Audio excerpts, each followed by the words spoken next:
The last 6,500 years of recorded history, we've got probably the most favorable wind that's ever blown. Economics and circumstances, living in a free country, democracy and freedom, an excellent economy. Sure, we struggle at times, but compared to the rest of the world in the last 6,500 years, we've got the best wind ever. But if you just let the wind blow, I'm telling you, it won't take you where you want to go. All of us must use this wind to take us to the dreams we've got, to the equities we want, to the money we want, to the income we want, and to all the things we want our life to have. This is where we want to go, and we've got a good wind, but we must not leave our future just to the wind, just to the economy, just to the structure of the way things are happening today. Here's what we must learn to do, and that is set a good sail. And if you'll learn to set a good sail, and that's what my teacher taught me in those early days. He said, Mr. Rohn, the wind is going to blow however it's going to blow. Politics are going to be politics. The economy is going to be the economy. And however it turns out, that's the way it's going to be. What you must learn to do is not to wish for a better wind. That's naive. The key is to wish for the wisdom and the skills and the learning so that you can set a better sail. First of all, I've divided goals into two parts. First is long range. Long range goals. That's your dreams. Your dreams for the next 3, 5, 10, 20, 30, 40 years. Actually, the rest of your life. Your dreams. You've got to keep dreaming. Ronald Reagan, president, said to the joint session of Congress a few weeks ago, "The Republic is a dream. And if we don't keep dreaming, we will lose the Republic."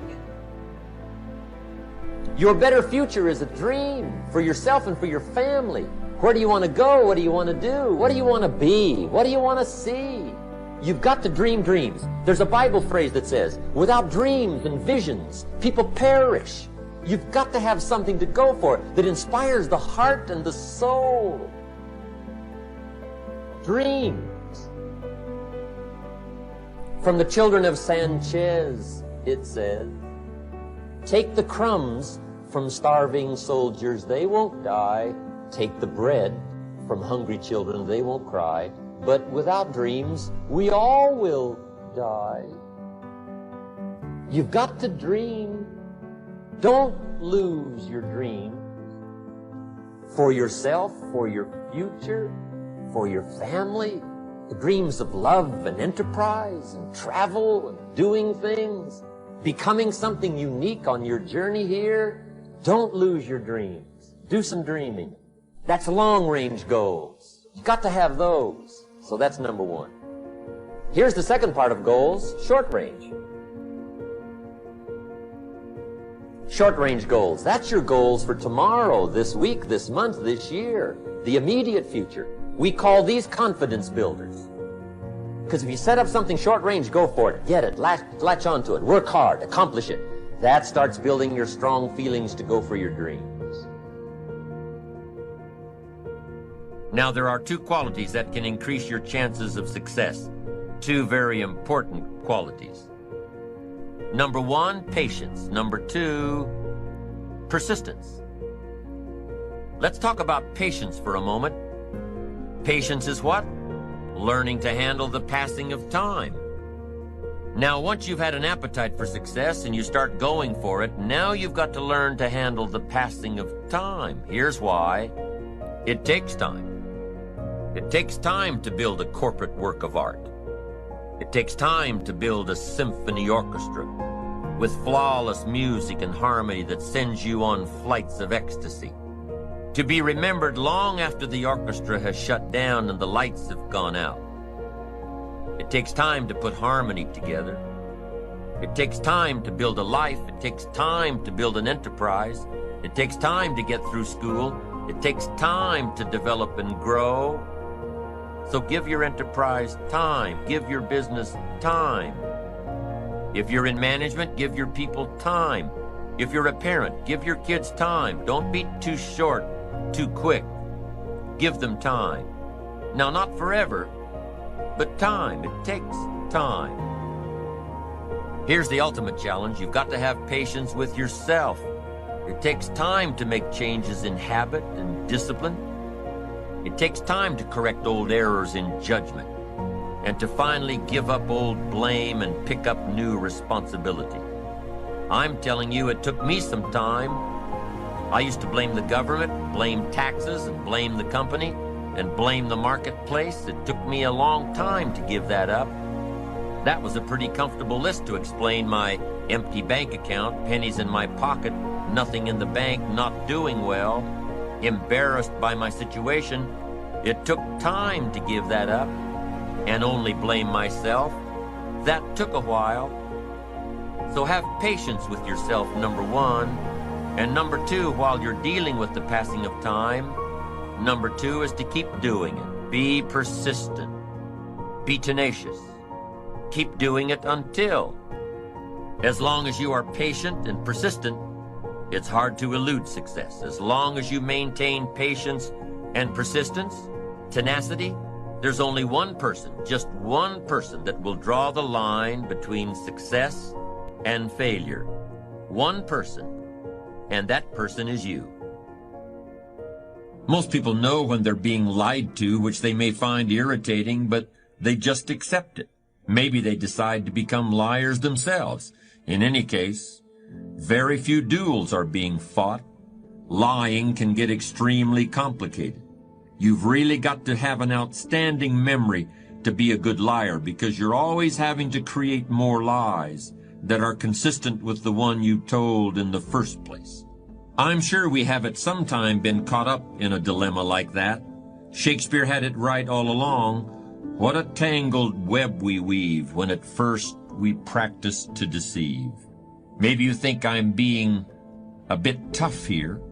Am I really saying that in every instance you've got to tell the truth, the whole truth, and nothing but the truth?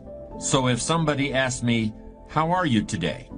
I'm supposed to say, "Well, I got to be honest with you. I have a sore finger. Last night I had a headache, and I've got to admit that my foot hurts a little."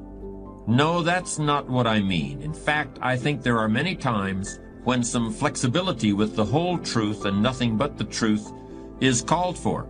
Outright lying, however, planned lying, lying with an ulterior motive, lying for personal gain, that kind of lying is definitely something to be avoided.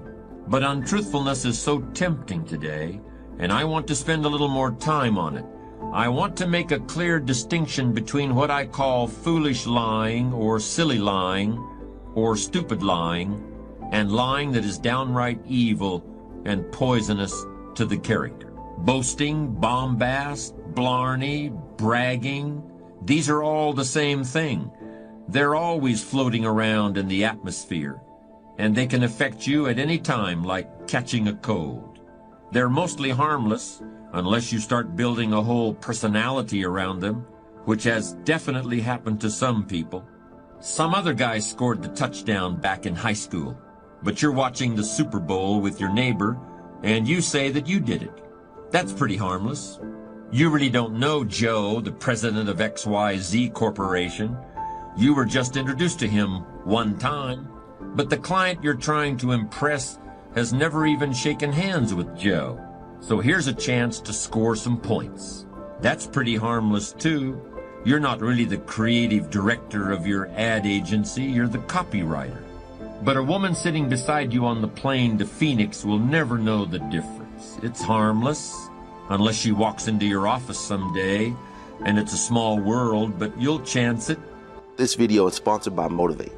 If you want access to thousands of motivational speeches, videos, quotes, and more, download the Motivate app for free by tapping the link in the description below.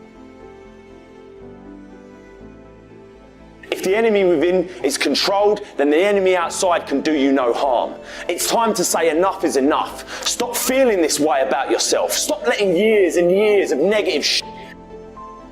At the end of your feelings is possibly nothing. But at the end of your principle is a promise. And some of you are where you are. If you could be real with yourself, you have gotten yourself in some mess because of your feelings.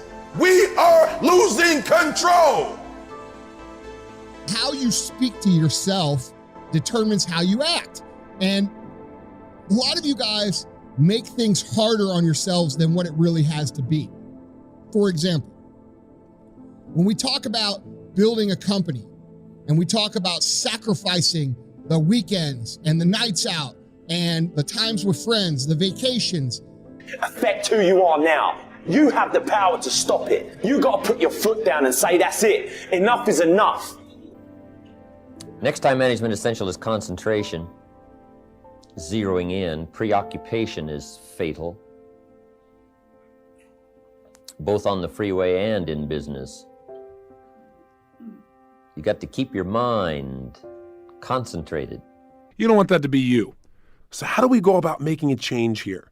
Well, I'd like to talk to you very briefly in this session on at least just a couple of aspects of what I call my Living Health program.